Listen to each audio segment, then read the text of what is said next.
Akkam jirtu daawwattoota keenya kun sagantaa barattoota kutaa 8ffaa fi Biriij Afrikaa Akaadaamii irraa qophaa'ee dhiyaatu yoo ta'u, viidiyoo kana keessatti ibsaa fi deebii qorumsa kutaa 8ffaa afaan Ingilizii kan bara 2016 qabannee isinii dhiyaanneerra. Viidiyoowwan darban keessatti gaaffiiwwan hedduu hojjechaa akka turre yaadatama. Viidiyoo kana keessatti immoo gaaffiiwwan hafan filataman qabannee dhiyaanneerra. Nu hordofaa nu daawwadhaa isiniin jenna. Question number 1. I was in Sidama for 2 years. Now I blank understand some words. I was in Sidama for 2 years. Now I blank understand some words. Ani waggaa lamaa fi Sidaamaan ture yookiin immoo Sidaamaan jiraachaa ture. Amma kanaaf amma jechoota muraasa hubachuu nan danda'a kan jedhudha yaadni kuni. So for 2 years was and now are the key words. So these are the modal verbs given: may, can, will and could. May is a wrong answer or a wrong choice because may suggests permission or possibility, but it is not actual ability. But the word to be filled in the blank space should be a modal verb that expresses ability.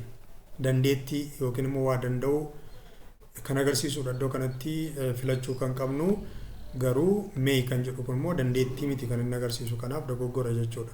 B, can is correct because can shows present ability, which is the intended meaning. And C, will is incorrect because this expresses future action while the sentence above is about the present.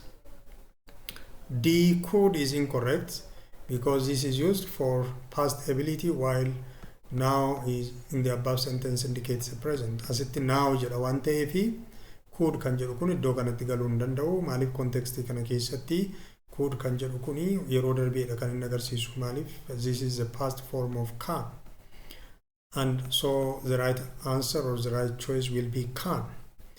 And when we come to question number 2 reads, Becky is so active and helpful, comma, blank, he is weak in social life.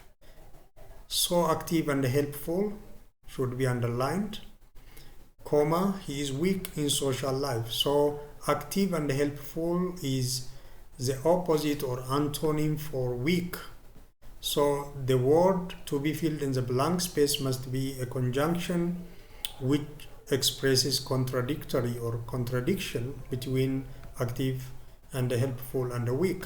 Iddoo kanatti gaa asitti active and helpful jechaa jira, gamana ammoo weak yookiin dadhabaadha jechaa jira waan ta'eef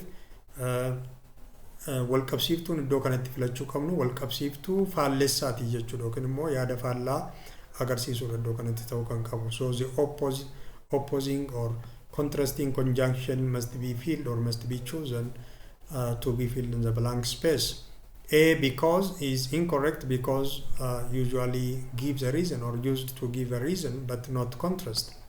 Inni kuni because kan jennu sababa ibsa malee faallaa miti, kanaaf iddoo kanatti galuu hin danda'u.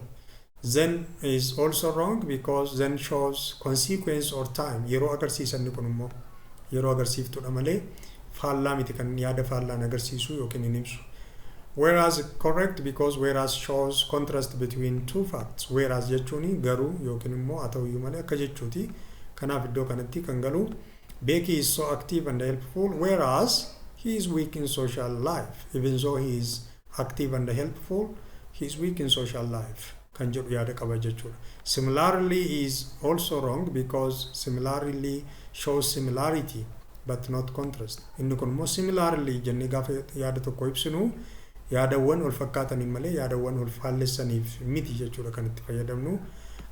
Kanaaf viidiyoon keenya irraa kana fakkaata. Waan dhaggeeffataniif guddaa galatooma. Thank you for listening and see you in the next video. Bye.